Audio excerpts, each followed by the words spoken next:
Hi hello friends, welcome back to MRL study studio ಚಾನಲ್ಗೆ ತಮಗೆಲ್ಲರಿಗೂ ಸ್ವಾಗತಿಸುತ್ತಾ ನಾನು ಇವತ್ತಿನ ತರಗತಿಯಲ್ಲಿ ದೈಹಿಕ ಶಿಕ್ಷಣ ಶಿಕ್ಷಕರ ಒಂದು ಪಠ್ಯಕ್ರಮಕ್ಕೆ ಇರುವಂತಹ ಶೈಕ್ಷಣಿಕ ಮನೋವಿಜ್ಞಾನದಲ್ಲಿ ಬರುವಂತಹ ವ್ಯಕ್ತಿತ್ವ ಮತ್ತು ವರ್ಗೀಕರಣ ಈ ಒಂದು ಟಾಪಿಕ್ ಮೇಲೆ ಇವತ್ತಿನ ತರಗತಿಯನ್ನು ಮಾಡ್ತಾಯಿದ್ದೀನಿ. ಈ ಹಿಂದೆ ನಾನು ಸೈಕಾಲಜಿಗೆ ಸಂಬಂಧಪಟ್ಟಂತಹ 5 ಅಧ್ಯಾಯಗಳನ್ನು ಮುಗಿಸಿದ್ದೀನಿ. ಇದು 6ನೇ ಅಧ್ಯಾಯ ಆಗಿರ್ತೈತಿ. ಯಾರೆಲ್ಲ ದೈಹಿಕ ಶಿಕ್ಷಣ ಶಿಕ್ಷಕರ ಒಂದು ನೇಮಕಾತಿಗೆ ಪೂರ್ವ ಸಿದ್ಧತೆಯನ್ನು ಮಾಡ್ಕೊತಿದ್ರು ಅವರು ಈ ಒಂದು ವಿಡಿಯೋವನ್ನು ಬಳಸ್ಕೊಳ್ಳಿ. ಹಾಗೆ ಕರ್ನಾಟಕ TIT ಬರೀತಿರುವವರು PSTR, HSTR, GPSTR all competitive ಎಕ್ಸಾಮ್ಗೂ ಈ ಒಂದು ಟಾಪಿಕ್ ಏನಾಗುತ್ತೆ ಹೆಲ್ಪ್ ಆಗುತ್ತೆ ಅಂತ ಹೇಳ್ತಾ ಇವತ್ತಿನ ತರಗತಿಯನ್ನು ಪ್ರಾರಂಭಿಸ್ತಾ ಇದ್ದೀನಿ. ವ್ಯಕ್ತಿತ್ವವು ಬಾಹ್ಯ ಮತ್ತು ಆಂತರಿಕ ಗುಣಗಳ ಒಟ್ಟು ಮೊತ್ತವಾಗಿದೆ. ನಮ್ಮ ವ್ಯಕ್ತಿತ್ವ ಏನಿದೆ ಅಂದರೆ ಬಾಹ್ಯವಾಗಿ ಮತ್ತು ಆಂತರಿಕ ಗುಣಗಳ ಒಟ್ಟು ಮೊತ್ತವೇನಂತೀವಿ ನಾವು ವ್ಯಕ್ತಿತ್ವ ಅಂತೇಳಿ ಕರಿತೀವಿ. ಬಾಹ್ಯ ಪ್ಲಸ್ ಆಂತರಿಕ ಗುಣ ಇಸ್ಕೊಟ್ಟು ವ್ಯಕ್ತಿತ್ವ. ವ್ಯಕ್ತಿತ್ವ ಎಂದರೆ ವ್ಯಕ್ತಿಯಲ್ಲಿರುವಂತಹ ಸರ್ವ ಲಕ್ಷಣಗಳ ಒಟ್ಟು ಮೊತ್ತ ಏನು ವ್ಯಕ್ತಿತ್ವ. ವ್ಯಕ್ತಿತ್ವ ಎಂಬ ಪದವು ಲ್ಯಾಟಿನ್ ಭಾಷೆಯ ಪರ್ಸಾನ ಎಂಬ ಪದದಿಂದ ಬಂದಿದೆ. ಏನು ಬಂದಿದೆ? ಲ್ಯಾಟಿನ್ ಭಾಷೆಯ ಪರ್ಸಾನ ಎಂಬ ಪದದಿಂದ ಬಂದಿದೆ.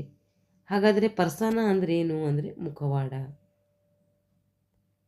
ರೋಮನ್ ನಟರು ಧರಿಸುತ್ತಿದ್ದ ಮುಖವಾಡ ಧರಿಸಿ ಬೇರೊಬ್ಬರು ವ್ಯಕ್ತಿತ್ವವನ್ನು ಅಭಿನಯಿಸಿ ಏನು ಮಾಡ್ತಾಯಿದ್ರು, ಅವರು ತೋರಿಸ್ತಾ ಇದ್ದರು. ಯಾರು? ರೋಮನ್ನರು. ಅದಕ್ಕೆ ಆ ಒಂದು ಹೆಸರಿನಲ್ಲಿ ಏನು ಮಾಡ್ತಿದ್ದು ವ್ಯಕ್ತಿತ್ವ ಎಂಬ ಪದ ಬಳಕೆಗೆ ಬಂದಿದೆ.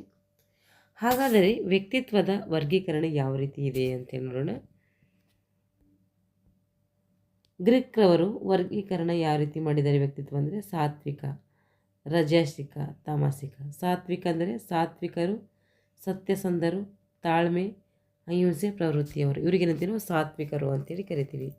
ರಾಜಸಿಕ ಅಂದರೆ ಇವರು ಧೈರ್ಯವಂತರು ಹಾಗೂ ಮುಂದಾಳತ್ವ ಉಳ್ಳವರು, ಇವರಿಗೇನಂತೀವಿ ನಾವು ರಾಜಸಿಕ ಅಂತೇಳಿ ಕರಿತೀವಿ. ತಾಮಸಿಕ ಗುಣದವ್ರು ಹೆಂಗಿರ್ತಾರೆ ಅಂದರೆ ಸೋಮಾರಿಗಳಾಗಿರ್ತಾರೆ, ಆಲಸ್ಯ ಸ್ವಭಾವದಾಗಿರ್ತಾರೆ. ಸಾತ್ವಿಕರು ಹೆಂಗಿರ್ತಾರೆ? ಸತ್ಯಸಂಧರು, ತಾಳ್ಮೆ, ಅಹಿಂಸೆ ಪ್ರವೃತ್ತಿಯವರು ಅಂದರೆ ಇವರು ಒಳ್ಳೆಯವರು ಅಂತ ಅರ್ಥ ಇಲ್ಲಿ. ರಾಜಸಿಕ ಗುಣವರು ಇವರು ಧೈರ್ಯವಂತರು, ಮುಂದಾಳತ್ವ ಯಾವಾಗೂ ವಹಿಸ್ತಾರೆ, ಇವರು ರಾಜಸಿಕರು. ತಾಮಸಿಕ ಗುಣದವರು ಏನು? ಇವರು ಒಳ್ಳೆಯರ. ಇವರು ತಾಮಸಿಕ ಗುಣದವರು ಸೋಮ್ಯಾರಿಗಳು, ಆಲಸ್ಯಗಳು, ಇವರು ಒಳ್ಳೆಯರಲ್ಲ ಅಂತ ಅರ್ಥ. ಸಾತ್ವಿಕ ಗುಣದವರು ಆದರೆ ಅವರು ಒಳ್ಳೆಯರಾಗಿರ್ತಾರೆ. ಈಗ ಕ್ಲೇಷ್ಮರವರ ವರ್ಗೀಕರಣ. ಕ್ಲೇಷ್ಮರವರು ಯಾವ ರೀತಿ ವ್ಯಕ್ತಿತ್ವವನ್ನು ವರ್ಗೀಕರಣ ಮಾಡಿದ್ದಾರೆ ಅಂತ ನೋಡೋಣ. ಜರ್ಮನ್ ದೇಶದ ಮನೋರೋಗ ತಜ್ಞರಾದಂಥ ಕ್ಲೇಷ್ಮರವರು ದೈಹಿಕ ರೂಪವನ್ನು ಆಧರಿಸಿ ಏನು ಮಾಡಿದ್ದಾರೆ? ವರ್ಗೀಕರಣವನ್ನು ಮಾಡಿದ್ದಾರೆ. ಒಂದು ಪಿಕ್ನಿಕ್ ಅಂದರೆ ದಂಡಕಾಯ, ಇನ್ನೊಂದು ಅಥ್ಲೆಟಿಕ್ ಅಂದರೆ ದೃಢಕಾಯ. ಪಿಕ್ನಿಕ್ ಅಂದರೆ ದುಂಡಕಾಯ, ಅಥ್ಲೆಟಿಕ್ ಅಂದರೆ ದೃಢಕಾಯ, ಎಸ್ಥೆನಿಕ್ ಅಂದರೆ ನೀಳಕಾಯ, ಡಿಸ್ಪ್ಲಾಸ್ಟಿಕ್ ಅಂದರೆ ವಿರೂಪಕಾಯ. ಪಿಕ್ನಿಕ್ ಅಂದರೆ ಇವರು ದುಂಡಗಾಗಿರ್ತಾರೆ, ಇವರು ದುಂಡಕಾಯ. ಅಥ್ಲೆಟಿಕ್ ಅಂದರೆ ದೃಢಕಾಯ ಆಗಿರ್ತಾರೆ, ಇವರು ಅಥ್ಲೆಟಿಕ್ ಓಟ ಆಡ್ಲಿಕ್ಕಿರೋದು ಇವರು ಸಫಿಸಿಯೆಂಟ್ ಆಗಿರ್ತಾರೆ. ಎಸ್ಥೆನಿಕ್ ಅಂದರೆ ನೀಳಕಾಯದಿರ್ತಾರೆ. ಡಿಸ್ಪ್ಲಾಸ್ಟಿಕ್ ಅಂದರೆ ಇವರು ವಿರೂಪ ಕಾಯದರಾಗ್ತಾರೆ. ಇದ್ರ ಬಗ್ಗೆ ವಿವರಣೆ ನೋಡೋಣ. ಹಾಗಾದರೆ ಪಿಕ್ನಿಕ್ ಅಂದರೆ ಏನಂದರೆ ಕಪ್ಪನೆಯ ದಡುತಿ ಮೈಕಟ್ಟಿರ್ತೈತಿ. ಇವರಿಗೆ ಜನಪ್ರಿಯ, ಸುಖವನ್ನು ಬಯಸುವವರಾಗಿರ್ತಾರೆ. ಸಾಮಾಜಿಕ ಹೊಂದಾಣಿಕೆ ಇರ್ತೈತಿ ಇವ್ರ ಹತ್ರ. ಬಹಿರ್ಮುಖಿಗಳಾಗಿರ್ತಾರೆ. ಇವರೇನು ಬಹಿರ್ಮುಖಿಗಳಂದರೆ ಎಲ್ಲರ ಜೊತೆ ಬೆರೀತಾರೆ ಅಂತ ಅರ್ಥ. ಕಪ್ಪನೆಯ ದಂಡೂತಿ ಮೈಕಟ್ಟು, ಸ್ವಲ್ಪ ಕಪ್ಪಗಿರ್ತಾರೆ. ಹಾಗೆ ಜನಪ್ರಿಯ ಅಂದರೆ ಎಲ್ಲರಿಗೂ ಚಿರಪರಿಚಿತರಾಗಿರ್ತಾರೆ. ಇವರು ಸಾಮಾಜಿಕ ಹೊಂದಾಣಿಕೆಯಾಗಿ ಮಾಡ್ಕೊಳ್ತಾರೆ. ಹಾಗೆ ಎಲ್ಲರೊಂದಿಗೂ ಮುಕ್ತವಾಗಿ ಬೆರೀತಾರೆ. ಇವರು ಯಾರಿವರು? ಪಿಕ್ನಿಕ್ ದೇಹದವರು. ಇವಾಗ ಅಥ್ಲೆಟಿಕ್ ದೇಹದವ್ರು ಹೆಂಗಿರ್ತಾರೆ ಅಂತ ನೋಡೋಣ. ಬಲಿಷ್ಠವಾದ ದೇಹ, ಉತ್ತಮ ಸಂಯೋಜನೆ ಹೊಂದಿರ್ತಾರೆ. ಇವರು ಬಲಿಷ್ಠವಾದ ದೇಹ ಹೊಂದಿರ್ತಾರೆ ಹಾಗೂ ಉತ್ತಮ ಸಂಯೋಜನೆಯನ್ನು ಹೊಂದಿರ್ತಾರೆ. ಎಸ್ಥೆನಿಕ್ ಇವರು ಅಂತರ್ಮುಖಿಗಳಾಗಿರ್ತಾರೆ. ಏಕಾಂತ ಪ್ರಿಯರಿವರು, ಟೀಕೆ ಸಹಿಸದವರು. ಇವರು ಹೆಂಗಿರ್ತಾರೆ ಅಂದರೆ ಅಂತರ್ಮುಖಿಗಳು ಅಂದರೆ ಯಾರೊಂದಿಗೂ ಜಾಸ್ತಿ ಬೆರೆಯೋದಿಲ್ಲ. ಏಕಾಂತ ಪ್ರಿಯರಿವರು ಹಾಗೆ ಟೀಕೆ ಸಹಿಸದವರು, ಇವರೇನ ಎಸ್ಥೆನಿಕ್. ಇದು ಈ ಒಂದು ಇದರಲ್ಲಿ ಯಾರು ಬರ್ತೀರ ಅಂತ ನೋಡ್ಕೊಳ್ರಿ. ಅಥ್ಲೆಟಿಕ್, ಪಿಕ್ನಿಕ್ ಮತ್ತು ಎಸ್ಥೆನಿಕ್ಕು ಇವೆಲ್ಲ ಯಾವುದರಲ್ಲಿ ನಾವು ಬರ್ತೀವಿ ಅಂತ ನಾವು ಊಹೆ ಮಾಡ್ಕೋಬೇಕು. ಊಹೆ ಮಾಡ್ಕೊಬೋದಲ್ಲ, ಇವು ಓದಿದ್ರೆ ನಮ್ಗೆ ಗೊತ್ತಾಗುತ್ತೆ ನಾವು ಇದರಲ್ಲಿ ಬರ್ತೀವಿ ಅಂಥೇಳಿ. ನಾನು ಹೇಳಬೇಕಾದ್ರೆ ನಾನು ಇದರಲ್ಲೇ ಬರೋದು. ನೋಡಿರಿ. ಇವಾಗ ಡಿಸ್ಪ್ಲಾಸ್ಟಿಕ್. ಇವರು ಅಡ್ಡಾದಿಡ್ಡಿಯಾಗಿ ಬೆಳೆದು ಶರೀರ ವಿಚಿತ್ರವಾಗಿ ಅಸಾಮಾನ್ಯವಾದಂಥ ವರ್ತನೆ ಹೊಂದಿರ್ತಾರೆ. ಏನು ಮಾಡ್ತಾರೆ ಇವರು? ಡಿಸ್ಪ್ಲಾಸ್ಟಿಕ್ ದೇಹದವರು ಅಡ್ಡಾದಿಡ್ಡಿಯಾಗಿ ಬೆಳೆದು ಶರೀರ ಏನಾಗ್ತೈತಿ ವಿಚಿತ್ರವಾಗಿ ಮತ್ತು ಅಸಾಮಾನ್ಯವಾಗಿ ವರ್ತನೆಯನ್ನು ಹೊಂದಿರ್ತಾರೆ ಇವರು. ಅವ್ರಿಗೇನಂತೀವಿ? ಡಿಸ್ಪ್ಲಾಸ್ಟಿಕ್ ಅಂತೇಳಿ ಕರಿತೀವಿ. ಇವಾಗ ಶೆಲ್ಡನ್ ಇವ್ರು ಹೆಂಗೆ ವ್ಯಕ್ತಿತ್ವ ವರ್ಗೀಕರಣ ಮಾಡಿದ್ದಾರೆ ಅಂತ ನೋಡ್ರಿ. ಶೆಲ್ಡನ್ WH ಅವರು. ಇವರು ಲಂಬದೇಹ, ದೃಢಕಾಯ, ದುಂಡು ದೇಹ. ಲಂಬದೇಹ ಅಂದರೆ ಎಕ್ಟೋಮಾರ್ಫಿಕ್. ಇವ್ರಿಗೇನಂತೀವಿ ಇಂಗ್ಲೀಷಲ್ಲಿ? ಎಕ್ಟೋಮಾರ್ಫಿಕ್ ಅಂತೀವಿ.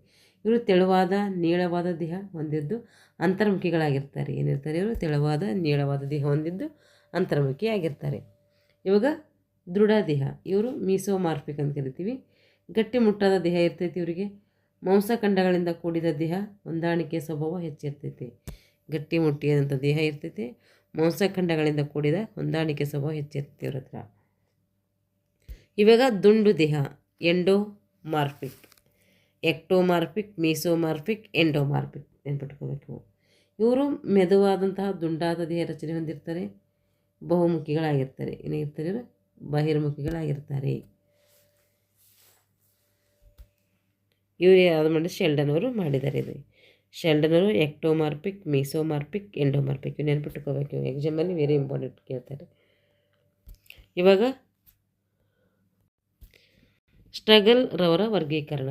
ಸಮಾಜದಲ್ಲಿ ವ್ಯಕ್ತಿಗಳ ಜೀವನದ ಧ್ಯೇಯಗಳನ್ನು ಮತ್ತು ಅವರ ಜೀವನ ಶೈಲಿಯ ಆಸಕ್ತಿಯನ್ನು ಆಧರಿಸಿ ಸ್ಟ್ರಗರ್ ಏನು ಮಾಡಿದ್ದಾರೆ? 6 ರೀತಿಯ ವ್ಯಕ್ತಿತ್ವವನ್ನು ಗುರುತಿಸಿದ್ದಾರೆ.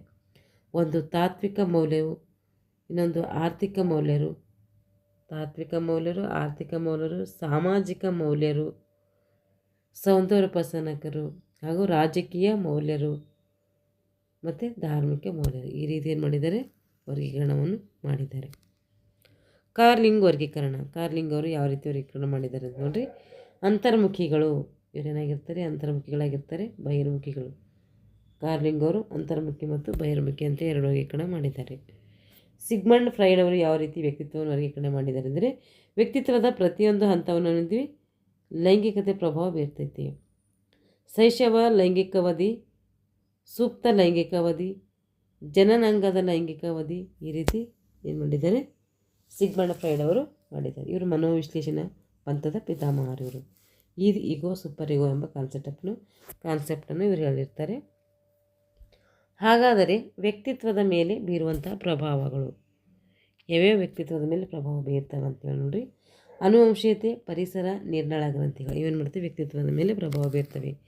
ಅನುವಂಶೀಯತೆ ಪ್ರಧಾನ ಎಂದು ಸಾಬೀತುಪಡಿಸಲು ಮಾಡಿದಂಥ ಸಮೀಕ್ಷೆಗಳು ಯಾವ್ಯಾವು ಅಂದರೆ, ಮ್ಯಾಕ್ಪರ್ಸನ್ ಪರೀಕ್ಷೆ. ಇವ್ರೇನು ಮಾಡ್ತಾರೆ ಅಂದರೆ, ಹೋಮಿನಿ ಕುಟುಂಬದಲ್ಲಿಯ ದುರ್ಬಲ ಮನಸ್ಕಳಾದಂತಹ ವ್ಯಭಿಚಾರಿ ತಾಯಿ ಮತ್ತು ಅಂಗವಿಕಲ ತಂದೆಯ 7 ಮಕ್ಕಳು ಕೂಡ ಅಪರಾಧಿಗಳು, ವ್ಯಭಿಚಾರಿಗಳು, ಅಂಗವಿಕಲರಾಗಿದ್ದು, ಇವರ ಪ್ರಕಾರ ಅನುವಂಶೀಯತೆ ಫಲವಾಗಿ ಎಲ್ಲ ಮಕ್ಕಳು ಏನು ಮಾಡ್ತಾರೆ? ವ್ಯಕ್ತಿತ್ವ ಹೊಂದಿದವರೆಂದಾಗಿ ಪ್ರತಿಪಾದಿಸಿದ್ದಾರೆ.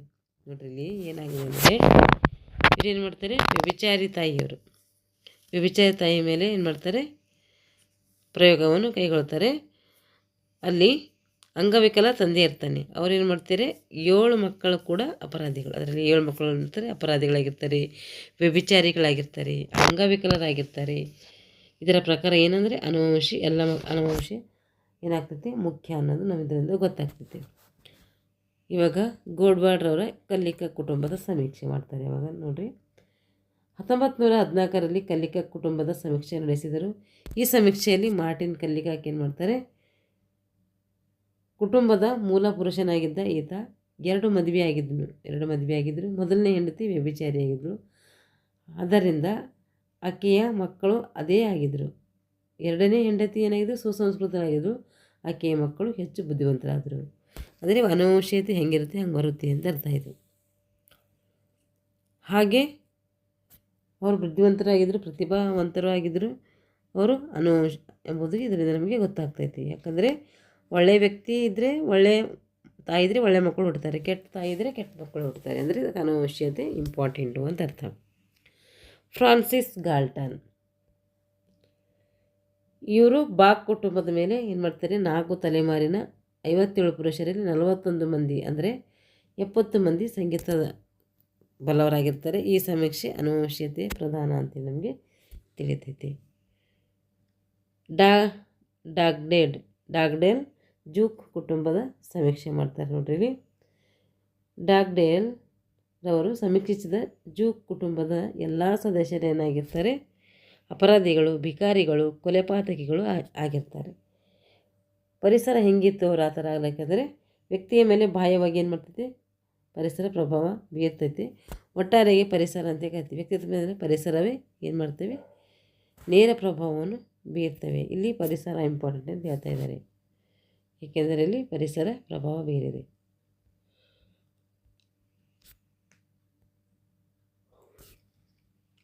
ಈಗ ವ್ಯಕ್ತಿತ್ವದ ಮೇಲೆ ಪರಿಸರದ ಪ್ರಭಾವ ಯಾವ ರೀತಿ ಬೀರ್ತದ ಅಂತ ಹೇಳಿ ನೋಡ್ರಿ. ಫ್ರಾನ್ಸ್ ಅವಿರಾನ್ ಪರೀಕ್ಷೆ. ಭಾರತದ ಅಮಲ ಮತ್ತು ಕಮಲ ಎಂಬ ಇಬ್ಬರು ಸಹೋದರಿಯರು ಇರ್ತಾರೆ. ಅವರು ಬೇರ್ಪಟ್ಟು ಏನು ಮಾಡ್ತಾರೆ, ಒಂದು ತೋಳದ ಜೊತೆ ಇರ್ತಾರೆ, ಇನ್ನೊಂದು ಸಹಜ ವರ್ತನೆಯನ್ನು ಅಂದರೆ ಸುಸಂಸ್ಕೃತ ಮನೆಯಲ್ಲಿ ಇರ್ತೈತೆ. ಆವಾಗ ತೋಳದ ಜೊತೆ ಇದರಿಂದ ತೋಳದ ಸಹಜ ವರ್ತನೆ ಏನು ಮಾಡ್ತಾರೆ, ತೋಳದಲ್ಲಿರುವಂಥ ಮಗುವಿಗೆ ಬರ್ತವೆ. ಅದರಿಂದ ಅವರು ಏನು ಮಾಡ್ತಾರೆ, ಆನುವಂಶಿಕತೆಗಿಂತ ಪರಿಸರ ಮುಖ್ಯ ಅಂತೇಳಿ ಹೇಳ್ತಾರೆ. ಯಾಕಂದರೆ ಆ ಪರಿಸರದಲ್ಲಿ ಬೆಳೆಯೋದರಿಂದ ಆ ಪರಿಸರದ ಗುಣಲಕ್ಷಣಗಳನ್ನು ಮಾಡೋದು ಆ ಮಗು ಅಳವಡಿಸ್ಕೊತೈತೆ. ಅದಕ್ಕೆ ಇಲ್ಲಿ ಪರಿಸರ ಇಂಪಾರ್ಟೆಂಟ್. ಗೋಡಾರ್ನ್ ಪರೀಕ್ಷೆ ನೋಡ್ರಿ. ದೋಣಿ ಮತ್ತು ಜಿಪ್ ಜನಾಂಗ ಎಂಬ ಎರಡು ಗುಂಪಿನ ಮೇಲೆ ಈ ಒಂದು ಪರೀಕ್ಷೆ ಮಾಡ್ತಾರೆ.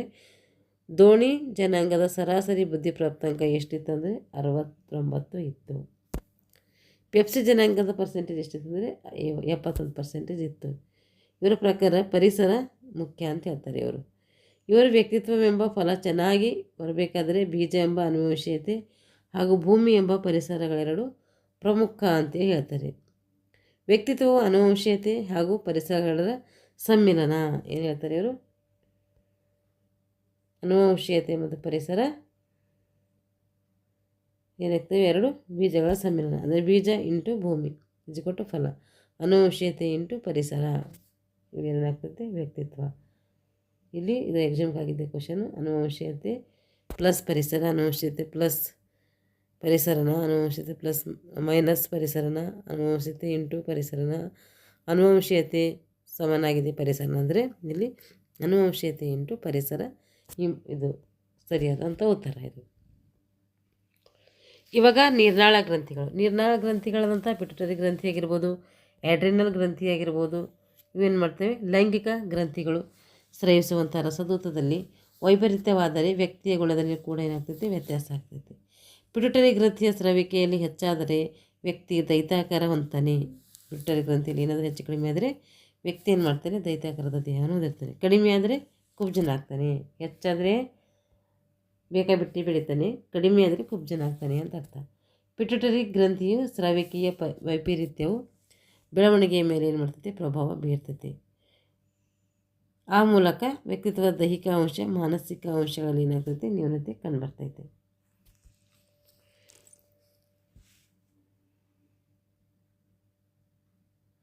ಈಗ ಅಡ್ರಿನಲ್ ಹಾರ್ಮೋನ್ಗಳನ್ನು ಏನು ಮಾಡ್ತೈತೆ, ಹೆಚ್ಚು ಸ್ರವಿಸುತ್ತದೆ. ನಾನು ಪಾಯಿಂಟ್ಸ್ ಬಿಟ್ಟು ಸಾರಿ. ಪಿಟ್ಯುಟರಿ ಗ್ರಂಥಿಯ ಸ್ರವಿಕೆಯನ್ನು ಹೆಚ್ಚಿದರೆ ವ್ಯಕ್ತಿ ಏನಾಗ್ತಾನೆ, ದೈತ್ಯಾಕಾರ. ಆಯ್ತಲ್ಲ, ಇದಾಯ್ತು. ಎಡ್ರಿನಲ್ ಗ್ರಂಥಿ ನೋಡಿರಿ. ಎಡ್ರಿನಲ್ ಗ್ರಂಥಿ ಏನಾಗ್ತೈತಿ, ಎಡ್ರಿನಲ್ ಹಾರ್ಮೋನ್ಗಳನ್ನು ಉತ್ಪತ್ತಿ ಮಾಡ್ತೈತೆ. ಹೆಚ್ಚು ಸ್ರವಿಸಿದರೆ ಕೋಪ ಬರ್ತೈತೆ, ಉದ್ವೇಗ, ಆವೇಶ, ವಿಪರೀತ ಉಂಟಾಗ್ತೈತಿ. ಕೋಪ ಅಂದರೆ ಎಡ್ರಿನಲ್ ಗ್ರಂಥಿ ಹೆಚ್ಚಾಗಿದರೆ. ಕಡಿಮೆ ಸೇವಿಸಿದರೆ ಏನಾಗ್ತೈತೆ, ಕೋಪ, ಆವೇಶವೇ ಬರೋದಿಲ್ಲ ಇಲ್ಲಿ. ಈ ಗುಣವು ವ್ಯಕ್ತಿತ್ವದ ಮೇಲಿರುತ್ತೆ ಪ್ರಭಾವ ಬೀರ್ತದೆ. ಲೈಂಗಿಕ ಗ್ರಂಥಿಯಲ್ಲಿ ಉತ್ಪತ್ತಿಯಾದಂತಹ ಲೈಂಗಿಕ ಹಾರ್ಮೋನ್ಗಳಲ್ಲಾದಂಥ ವೈಪರೀತ್ಯಗಳ ಕಾಮುಕ ಅಥವಾ ಪುರುಷತ್ವ ಇಲ್ಲದಂತೆ ಕಾಣುವುದು. ಥೈರಾಯ್ಡ್ ಗ್ರಂಥಿ ಥೈರಾಕ್ಸಿನ್ ಹಾರ್ಮೋನ್ ಏನು ಮಾಡ್ತದೆ, ಸ್ರವಿಕೆ ಮಾಡ್ತೈತೆ. ಇದರ ಸ್ರವಿಕೆಯಲ್ಲಿ ಉಂಟಾದಂಥ ವೈಪರೀತ್ಯದಿಂದಾಗಿ ಜೈವಿಕ ಕ್ರಿಯೆಯಾದಂಥ ಜೀರ್ಣಕ್ರಿಯೆ ಮೇಲಿರುತ್ತೆ ಪ್ರಭಾವ ಬೀರ್ತದೆ. ಇದು ಇಲ್ಲಿಗೆ ಏನು ಮಾಡ್ತೀನಿ, ಈ ತರಗತಿ ಮುಗಿಸ್ತೀನಿ. ಯಾಕೆಂದರೆ ಭಾಳ ಜಾಸ್ತಿ ಆಗ್ತೈತೆ. ಮುಂದಿನ ತರಗತಿಯಲ್ಲಿ ಕಂಟಿನ್ಯೂ ಆಗಿ ಮಾಡ್ತೀನಿ. ಒಂದೇ ಕಡೆ ಹೇಳ್ತಿದ್ರೆ ಅರ್ಥ ಆಗೋದಿಲ್ಲ, ಪಾರ್ಟ್ ವೈಸೇ ಹೇಳೋಣ. ಇವಾಗ ಎಷ್ಟು ಮುಗಿಸ್ತೀನಿ ಇಲ್ಲಿಗೆ. ಮುಂದಿನ ತರಗತಿಯಲ್ಲಿ ಅದು ಎಲ್ಲಿ ಬಿಟ್ಟಿದ್ದೀನಿ ಅಲ್ಲಿಗೆ ಕಂಟಿನ್ಯೂ ಮಾಡ್ತೀನಿ. ಯಾರೆಲ್ಲ ನಮ್ಮ ಚಾನಲ್ನ ಸಬ್ಸ್ಕ್ರೈಬ್ ಮಾಡ್ಕೊಂಡಿಲ್ವೋ ದಯವಿಟ್ಟು ಚಾನಲ್ ಸಬ್ಸ್ಕ್ರೈಬ್ ಮಾಡಿಕೊಂಡು ವಿಡಿಯೋನ ವಾಚ್ ಮಾಡಿ. ಇಷ್ಟ ಆಗಿದ್ರೆ ಲೈಕ್ ಆ್ಯಂಡ್ ಶೇರ್ ಮಾಡಿ ಅಂತ ಹೇಳ್ತೀನಿ. Thanks for watching all.